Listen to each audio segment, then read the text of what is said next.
Hello my besties. How's it going? Welcome to the channel. This is my first video. If you want to see best videos about lucid dreaming, please subscribe to the channel. All too often, movies and books turn lucid dreaming into hellish personal nightmares. This is not at all representative of my adventures in lucidity.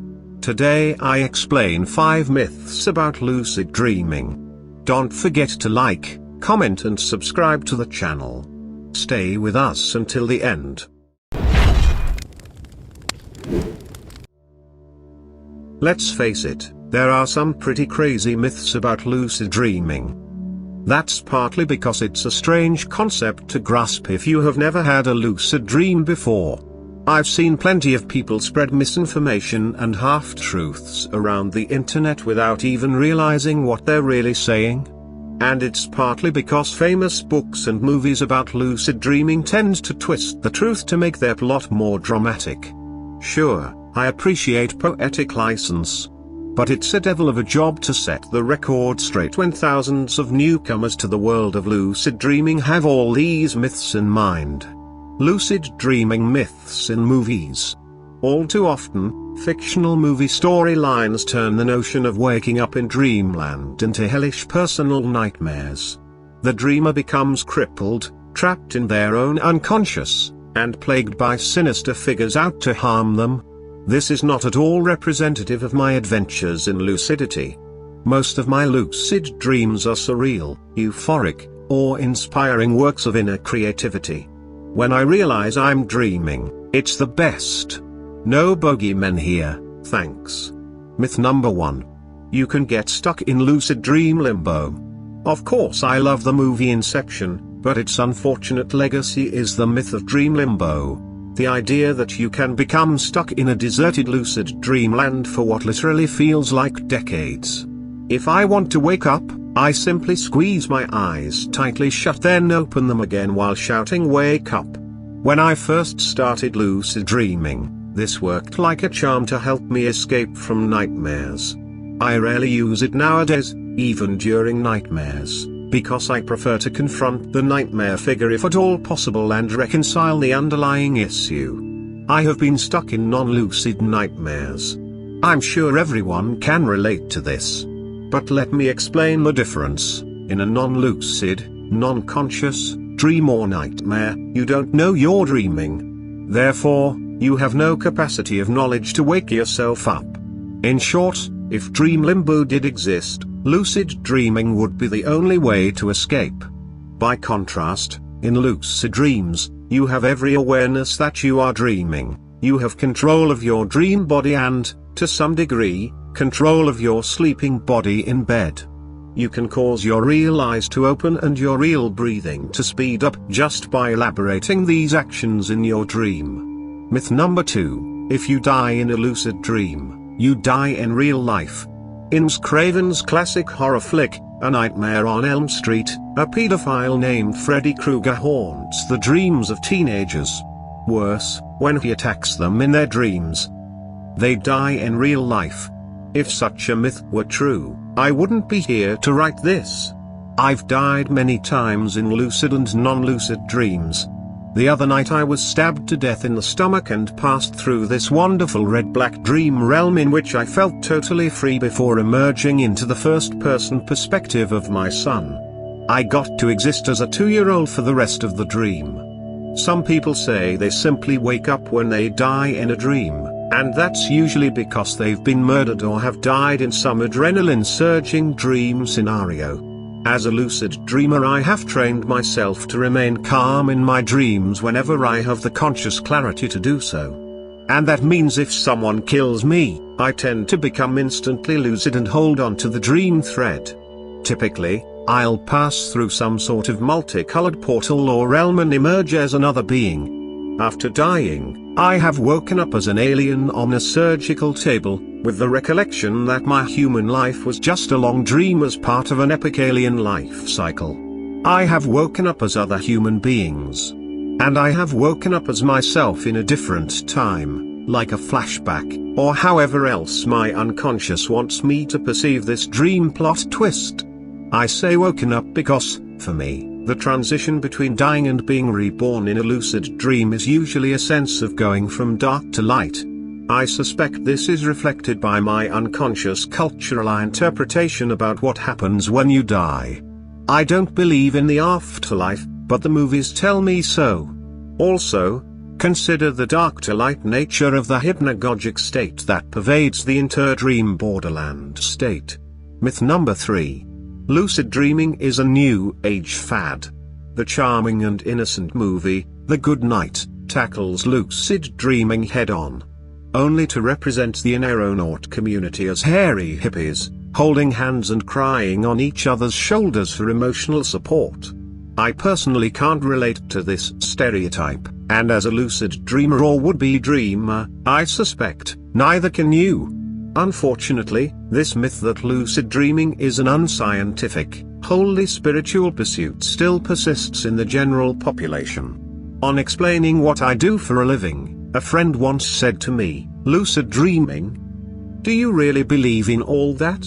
I was taken aback by this response because I've long known that lucid dreaming is scientifically proven. As a scientist and a skeptic, this is bitterly disappointing. So let's bust this myth into pieces. Lucid dreaming is not New Age, a concept defined as a religious or spiritual movement. Lucid dreaming is a measurable state of consciousness, having been scientifically studied for the past 4 decades. It has emerging applications in clinical psychology today. Indeed, though it has been documented throughout history for thousands of years, laboratory evidence for lucidity was first generated in 1975.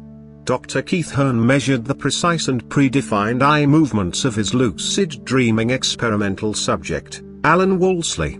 This experiment was more famously replicated in 1983 by Dr. Stephen Laberg, and more recent studies have analyzed the brainwave frequencies of lucid dreamers, finding that they peak in the gamma range, 32 to 100 Hz, compared to regular dreaming which occurs in the theta, 4 to 7 Hz, range. Whatever you believe about New Age philosophies, it's inaccurate to label lucid dreaming as such, and the implications of that are profound. Lucid dreaming myths on the internet. It's not just Hollywood that's responsible for producing myths about lucid dreaming. The internet is home to an abundance of myths and misinformation. I found these following myths on the blogs and forum posts of inexperienced dreamers, as well as in the hype of internet marketing letters which try to spin lucid dreaming for profit. The problem here is a lack of critical thinking. Next time someone makes an outrageous claim about lucid dreaming, just how willing are they to adequately explain the conditions? Or are they just trying to sound clever, mysterious, or simply make a quick buck from your curiosity? Myth number 4. If you don't lucid dream, you're wasting 1/3 of your life. If you sleep for an average of 8 hours per day, then it's true to say that you're asleep for 1/3 of your lifetime. However, let's not confuse sleep with dreams. It's simply not possible to lucid dream constantly for 8 hours per night. Each night, you pass through 4 stages of sleep, of which around 100 minutes total consist of rapid eye movement, REM, sleep. So at best, you could potentially lucid dream for up to 2 hours, in separate stints, but this really is the upper limit. Most experienced lucid dreamers would consider it a success to achieve 20-30 minutes of lucid dreaming on a given night. That's because lucid dreams are so very awesome, half an hour of that is still breathtaking stuff. What's more, the internet marketers that create this kind of spin are overlooking the fact that sleep is essential to your survival. You aren't, by any stretch of the imagination, wasting 1/3 of your life or missing out on a second life in your sleep. Sure, without lucidity you are missing out on a lot of fun. But don't fall victim to the myth that you could be spending 1/3 of your life in lucid dreams. It's just not physically possible. Myth number 5. Only advanced yogis can have lucid dreams. While meditation is proven to prime your brain for lucidity, you don't need to be an Eastern yogi to attain this mental state. I learned how to meditate when I got into lucid dreaming. because the two go hand in hand. Meditating simply means focusing your attention on your own train of consciousness, without your internal dialogue running. This serves to heighten your self-awareness while awake, and has a knock-on effect while you're dreaming too. It becomes much easier to have that aha moment when you're dreaming, and become lucid. Of course, many children can lucid dream naturally and they are unlikely to be meditators. But they do tend to daydream more and visualize dreams as they go to sleep, which is how they master the art. So it's a very valuable skill to have, to simply meditate and visualize as you go to sleep. Experts agree that everyone has the ability to lucid dream. You already dream. And you already access consciousness every waking day. Lucid dreaming is a case of combining these two mental states, which really isn't that difficult once you make it a regular mental habit.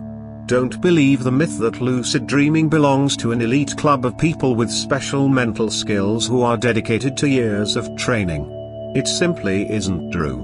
Lucid dreamers come from all walks of life, among a range of age groups, and they have a range of IQs. Final thoughts.